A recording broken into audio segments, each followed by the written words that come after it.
This presentation is an overview of the training plan for the Mary and Jeff Bell Library at Texas A&M University-Corpus Christi. Empowered Instruction is a design team comprised of 4 master's students at Texas A&M University-Corpus Christi. The design team is led by Kelsey Harris, project manager. The client for this project is the Mary and Jeff Bell Library at Texas A&M University-Corpus Christi. The Bell Library hosts both a physical collection and digital collection.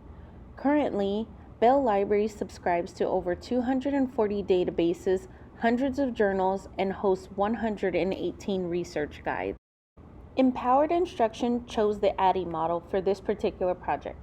The IDET model allows for regular assessment and evaluation to ensure the product continues to meet user needs. As you can see, the design team already established specific items within each phase of the IDET model, starting with the learner analysis and ending with an evaluation. Let's take a closer look at the project description. The title of this project is Information Authority and Information Need. The contact at the Bell Library is Lisa Lewis, Head of Research and Learning. The goal of this project is to improve the training material for students that are using databases through the library.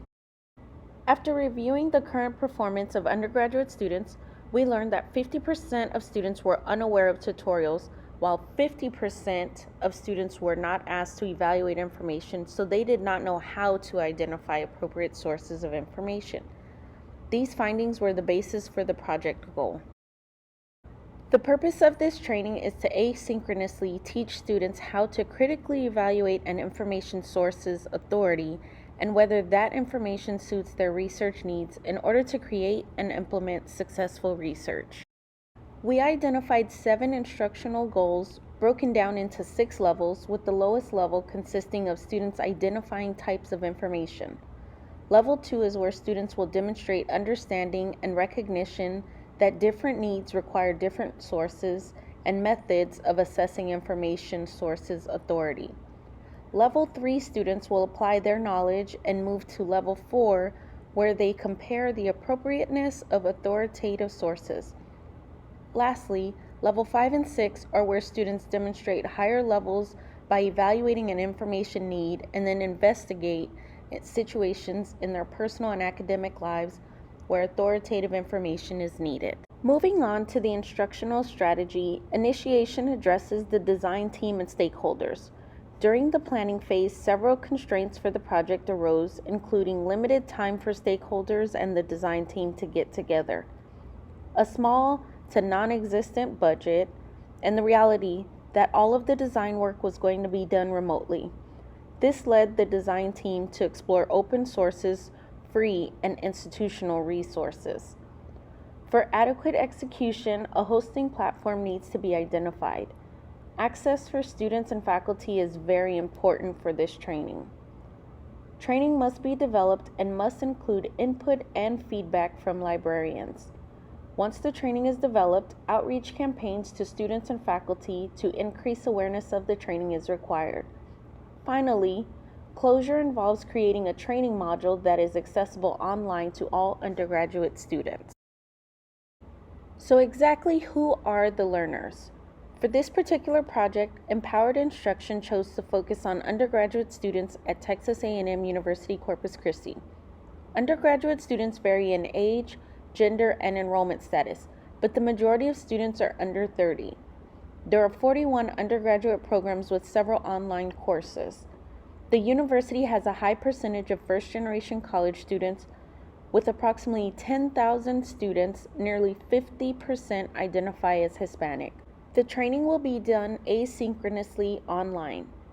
The experience levels of undergraduate students vary, as some are straight from high school, others have transferred from another school, and there are those returning to school after a long period. Generally speaking, undergraduates are not interested in tasks or activities that do not involve a grade or extra credit. Blackboard is the university's learning management system, so most, if not all, students are familiar with the platform. We came up with 2 options for the delivery mode. Option A is that the course content will be delivered via Blackboard. Professors can load the pre-developed content into their Blackboard shell. Option B is that the training would be hosted on a website, the Bell Library webpage, or a separate university webpage. Content resources include videos, research guides, and web pages. Students have access to a device such as their laptop, tablet, or smartphone. If they do not have a device, they can utilize the computer labs located on campus. The university is a business, and as such, financial examination of student success determines funding the school is eligible to receive. The total training cost with each phase of the ADDIE model comes to $4,160. The training benefit is $7,000, which is an estimate from the 2017-2018 findings of students not continuing their education after unsatisfactory output. The return on investment for this project is 168%, or $168 for each dollar invested. To see students succeed and graduate is a great return on investment.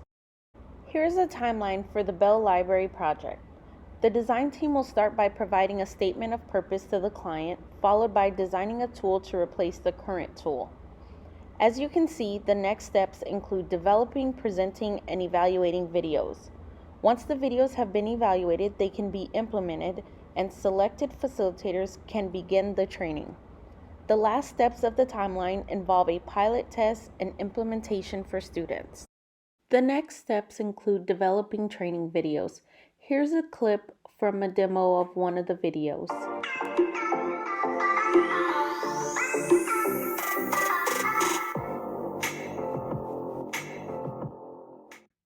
The CRAP test is a test to check the reliability of sources across academic disciplines.